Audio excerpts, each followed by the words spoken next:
శ్రీ గురుభ్యో నమః. 2024 సెప్టెంబర్ 21వ తేదీ శనివారంతో ప్రారంభమై 30వ తేదీ సోమవారంతో అంతమయ్యేటువంటి సెప్టెంబర్ నెల చివరి 10 రోజుల్లో కుంభరాశిలో జన్మించిన జాతకులకి ఫలితాలు, సూచనలు, సలహాలు క్లుప్తంగా 3 పాయింట్లు తెలియజేయబోతున్నా. ముందుగా చిన్న గమనికలు చెప్తాను. వాస్తవంగా వీడియోని ఒక వారం ముందు నుంచి ఇవ్వాలనేటువంటి తాపత్రయంతో ప్రారంభం చేశాను. మిథున రాశి వరకు చేశాను. ఆ తర్వాత గణపతి నవరాత్రి ఇంకా డమడమడమలు మొదలైనవి, డ్యాన్సులు, డ్రమ్స్, చెవులు పగిలిపోయిన శబ్దాలు, మైక్ శబ్దాలు, హోర్లు, 9 రోజులు నవరాత్రులు, గణపతి ఉత్సవాలు. కానీ స్టిల్ హైదరాబాద్లో ఇప్పటికీ నేను ఉండేటువంటి లొకేషన్లో ఇంకా ఉన్నాయి, పెద్ద పెద్ద విగ్రహాలు ఉన్నాయి. మరి ఏమిటో ఇంటి అపార్ట్మెంట్ ఒకటి, పక్క అపార్ట్మెంటు, అవతల అపార్ట్మెంటు, ఇంటి ముందు ఒకటి, ఇంటి మూలన ఒకటి, ఆ మూలన ఒకటి, ఈ మూలన ఒకటి, మైక్ శబ్దాలు. అక్కడ ఎవరు ఉండరు, భక్తులు ఉండరు. ఒక మైక్ పెట్టేస్తారు, వెళ్తుంటారు. చిన్న పిల్లగాడు ఉంటాడు, వాడేదో 5 ఏళ్ళ పిల్లగాడు, వాడికి ఏమి తెలియదు. వాడు వచ్చిన వాడు అంతా చూస్తుంటాడు. ఎవరన్నా మాట్లాడతారంటే ఏం మాట్లాడు, వాడు కూర్చో ఉంటాడు. జస్ట్ ఒక వాచ్మెన్ లాగా ఉంటాడు. అలా ఉంది పరిస్థితి. ప్రజలలో మార్పు అనేది రావాలి. ఇది నెంబర్ 1. నెంబర్ 2, ఒక చంద్రగ్రహణం వెళ్ళిపోయింది. ఈ సోషల్ మీడియాలో గోల పెట్టేస్తాడు. ఆ గ్రహణం వచ్చేస్తుంది, కొంపలు అంటుకుపోతున్నాయి, అదైపోతున్నాయి, ఇదైపోతున్నాయి. ఇంకా వీళ్ళంతా కూట్టు సంపాదిస్తారు, కొందరు బికార్లు అయిపోతారు.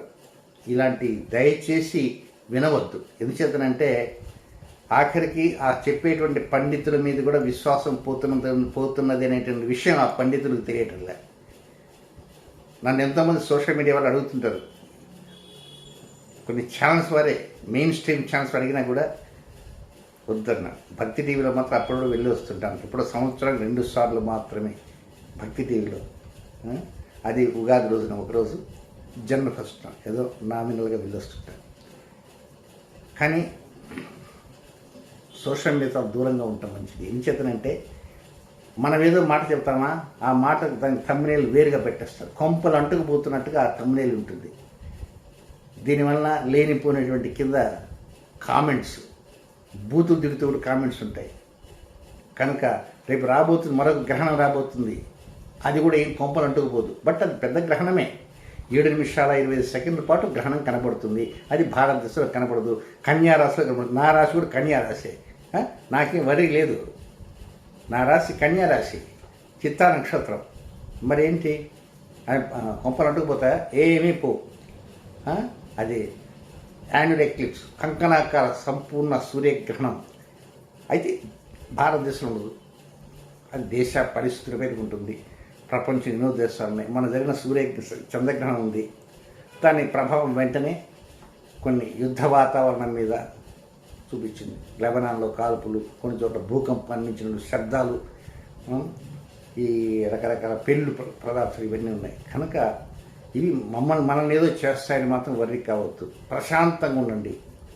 ఆఖరికి ఇలాంటి వారు చెప్పేటువంటి మాటల వలన జ్యోతిష్ శాస్త్రమే నమ్మలేనటువంటి స్థితి రాబోతున్నది. ఇది వాస్తవం. ఈ మాట చెబుతున్నాను.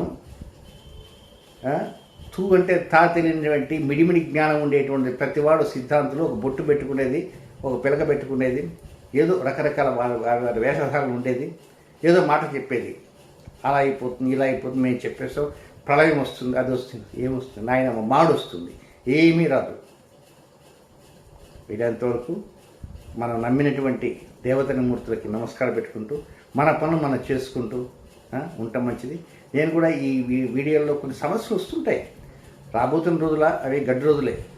అక్టోబర్, నవంబర్, డిసెంబర్, జనవరి, ఫిబ్రవరి, మార్చి, ఏప్రిల్, మే గ్రహ సంచార స్థితులు వ్యతిరేకంగా ఉన్నాయి. కుంభరాశి జన్మరాశిలోనే శని వక్రంలో ఉన్నాడు. మీకు ధన కుటుంబ స్థానంలో శని నక్షత్రంలో రాహు సంచారం చేస్తున్నాడు. మీకు అష్టమ స్థానంలో ఉన్న కేతువు పైన కుజ యొక్క చూపడింది. మీకు చతుర్థ స్థానం 4వ స్థానంలో గురు వక్రం కాబోతున్నాడు. ఇవన్నీ విని భయపడుతూ ఉంటే ఎట్లా? మన పనులు మనం చేసుకోవాలా, తప్పదు. చేసుకుంటూ ఇలాంటి వాటి ఉన్నప్పుడు సింపుల్గా ఉండేటువంటి పరిహారాలు తెలియజేస్తుంటారు. ఆ పరిహారాలు పాటించడానికి ప్రయత్నం చేయండి. నెక్స్ట్, అన్నిటికన్నా ముఖ్యంగా మీరు డబ్బులు దాచిపెట్టాలి, సేవింగ్స్ చేయాలి. మా దగ్గర ఉన్నాయండి, ఒక డిపాజిట్ ఉన్నాయి, అది అనుకోవచ్చు. కానీ మరొకసారి సేవింగ్స్ ప్రారంభం చేయండి. ఎందుకంటే రాబోయేటువంటి 22వ తేదీ, ఆ రోజు ఆదివారం, కృత్తికా నక్షత్రం, వారాధిపతి రవి, కృత్తికా నక్షత్రం అధిపతికి రవి. రాబోతున్న గ్రహణం రవి సూర్యగ్రహణం. 2 పూర్ణిమ అమావాస్య 2 గ్రహణాల మధ్య వచ్చేటువంటి పర్టికులర్ ఉంది. 22వ రాత్రి ఆ యోగం కూడా ఉంది. అది అర్ధరాత్రి 11 గంటలకు ఉంటుంది ఆ యోగం. అవన్నీ మనకు అనవసరం. వాస్తవం దీని గురించి గొప్ప వీడియో చేద్దాం అనుకుంటే ఈ గణపతి నవరాత్రులు ఉండేటువంటి శబ్దాల కారణంగా చేయలేకపోయినాను. అందుకే సింపుల్గా చెప్తున్నాను. కనీసం 22వ తేదీ మధ్యాహ్నం భోజనం చేసిన తర్వాత చక్కగా పాద ప్రక్షాళన చేసుకుని ఇంట్లో ఉన్న ఆఫీసులో ఉన్న ఒక 11 రూపాయలు మినిమం, కనీసం 11 రూపాయలు లేదా ₹1 ₹2 మీ ఇష్టం, యాజ్ యూ విష్.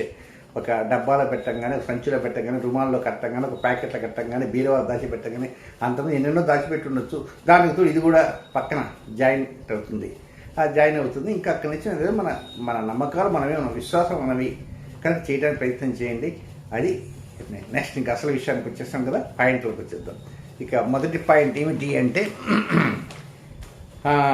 కుంభరాశి వారికి మొదటి పాయింట్ 21వ తేదీ ఉదయం నుంచి 22వ తేదీ ఉదయం 6:10 దాకా ఉండే టైం చాలా అనుకూలంగా 24 అవర్స్ ఉండేది. కొంచెం తోబుట్టువులతో రిలేటెడ్ టు బ్లడ్ రిలేటెడ్స్ కనుక వాళ్ళకి తోబుట్టువులతోటి ఆ రిలేషన్స్ ఉంటాయి కనుక వాటి మీద కొంచెం లోతుగా మాట్లాడుకోవటం కానీ, ఏదైనా చిన్నపాటి ఉన్న ముభావం ఉండటం కానీ, అవి బయటకు చెప్పడం కానీ, చెప్పకూడదు అయితే కామ్గా మిగటం కానీ, వాడి దగ్గర ఒక మాట వీరి దగ్గర మాట చెప్పేవారు కొంత ఉంటారు. అలా కాకుండా వీలైనంత వరకు ప్రశాంతంగా ఉండటానికి ప్రయత్నం చేయండి. ఏదైనా డబ్బు దాచిపెట్టుకోవడానికి ప్రయత్నం ప్రతిరోజు మీరు నిర్ణయించుకొని తీరాలి.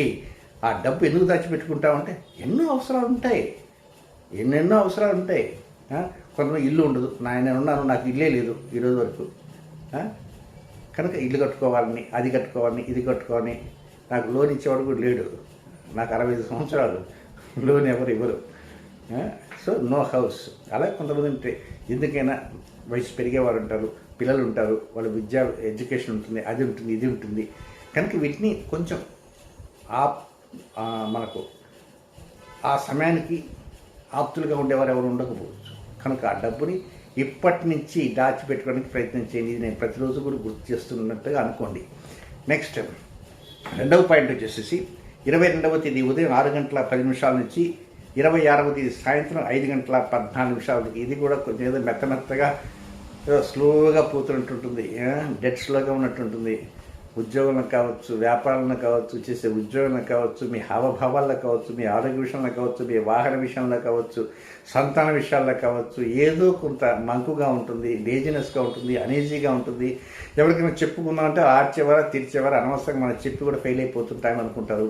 కనుక ఏదైనా కొంతవరకు ధైర్యంగా ఉండి డబ్స్ దాచిపెట్టడానికి ప్రయత్నం చేయండి. ఉద్యోగంలో ఏదైనా చిన్నపాటి షేక్ ఉందనుకో, ఏమో ఎట్లా ఉంటుందేమో, ప్రైవేట్ ఉద్యోగాలు ఉంటాయి, ఈ నెల ఉంటే రేపు ఉండని పరిస్థితి. ఐటీ ఉద్యోగాలు అలాగే తయారవుతున్నాయి. కనుక కొంతమంది ఉద్యోగస్తులు ఏం చేస్తారంటే ఉద్యోగం రావటం వల్ల ఎంబడే ఈఎంఐ రెడీగా ఉంటుంది. రేపు ఏదైనా ఉద్యోగానికి ఏదైనా కొంచెం ఇబ్బంది అయితే ఈఎంఐ కట్టాలంటే ఎట్లా కడతారు? ఆలోచన చేయాలి. కనుక ఏదైనా తొందరపాటు నిర్ణయాలు పనికిరాదు. సంతాన విషయాలపైన శ్రద్ధ ఎక్కువగా ఉండాలి. మీరు చెప్పి వారు బాగా ఆలకించే విధంగా ఏదో నైత్రంగా చెప్పడానికి ప్రయత్నం చేయండి. ఒకవేళ వారు ఏదైనా చెప్పారనుకోండి, మీరు సీరియస్గా తీసుకోకుండా ఆయన ఏంటి చెప్తున్నా, నాకు అర్థం కాదు కదా, పెద్దవాడిని కదా, నేను చదువుకోలేదు కదా అని చిన్నపిల్లగా అనుకుని ముద్దాడుతూ చక్కగా హెల్ప్ చేసుకుంటూ తగ్గిన విధిగా వాళ్ళతో పిచ్చాపాటి మాట్లాడుతూ ముందుకు వెళ్ళండి. ఏది ఏమైనా డబ్బులు దాచిపెట్టాలి. ఇది గుర్తుంచుకోండి. నేను పదే గుర్తు చేస్తుంటాను. నెక్స్ట్ మూడవ పాయింట్ వచ్చేసి 26వ తేదీ సాయంత్రం 5:14 నుంచి 30వ తేదీ అర్ధరాత్రి వరకు ఉండేటువంటి సమయం అంతా కూడా ఇది కొంచెం రిలీఫ్ ఇస్తుంది. అమ్మయ్య, నెలాఖరైనా కూడా కొంచెం ప్రశాంతి ఇస్తుంది. రాబోయేటువంటి దసరాకి ఏం చేద్దాం, శ్రీమతి గారు మీరు ముచ్చరించుకోవడం కానీ, శ్రీమతి గారు శ్రీవారు ముచ్చరించుకోవడం, ప్రేమికులు మాత్రం దసరాకి ఏం చేద్దాం, దసరా నెలైనా మన అమ్మ నాన్న ఏమైనా ఒప్పుకుంటారా ఏమిటి, వారి ఆలోచన వారి మరి అదే ఆలోచన ఉంటారన్నమాట. ఎక్కడ కూడా అమ్మ నాన్న ఒప్పుకుంటారు ఏమిటి అనేది. కనుక త్వరపడి కొంతమంది అయితే ఒప్పుకోకపోతే పోయేసి రిజిస్టర్ మ్యారేజ్ చేసుకోవాలనుకునే వారు ఉంటారు. ఏదైనా వారి మనసుల్లో కొంత ఏదో అట్లా కొంత రిలీఫ్గా వస్తుంది. ఆ రిలీఫ్ వస్తుందంటే కొంత సక్సెస్ రేట్లు ఏదో జరుగుతున్నది అనేటువంటిది వారికి ఉంటుంది. అలాగే వ్యాపార భాగస్వాములు ఉంటారు. దసరా వస్తుంది కదా, మరి వ్యాపారాలు బాగా చేయాలంటే మంచి సరుకులు కొనాలా, కొత్త అందరికీ ఆకర్షణీయంగా ఉండేటువంటి వస్తువులు కొనాలా. మనం డీమార్ట్ అని ఈ మధ్యకాలంలో ఇటీవల నేను వెళ్ళి చూశాను. ఆ డీమార్ట్లో కనుక పోయినామంటే 2-3 గంటల దాకా బయటకు రాలేము. ప్రతిదీ మనకు కనపడినల్లా కావాల్సి వస్తుంది, కానీ ఇవి పెరిగిపోతుంటాయి. అయితే రేట్లు ఏదో కొంచెం తక్కువగానే ఉన్నాయి అక్కడ నేను గమనించిన వరకు మాత్రమే సుమా. అందరినీ డీమార్ట్ పోమని చెప్పటం లేదు, నాకేం వాళ్ళేం ప్రమోట్ చేయమని చెప్పలేదు. నేను ఊరిక సరదాగా మాట్లాడే మనిషిని కనుక చెబుతున్నాను. కనుక వ్యాపార భాగస్వాములు కూడా వారి వారి వ్యాపారాల్లో కొత్త ఆలోచనలు చేద్దామనేటువంటి రీతిగా ఉంటారు. ఏది ఏమైనా ఈ చివరి ఉన్నటువంటి రోజుల్లో అంటే 27, 28, 29, 34 రోజులు, చివరి 4 రోజుల్లో కొంచెం హ్యాపీగా గడపడానికి ప్రయత్నం ఉంటూ చేయండి. నెక్స్ట్ ఇక నక్షత్ర వైజ్ కనుక ఆలోచన చేస్తే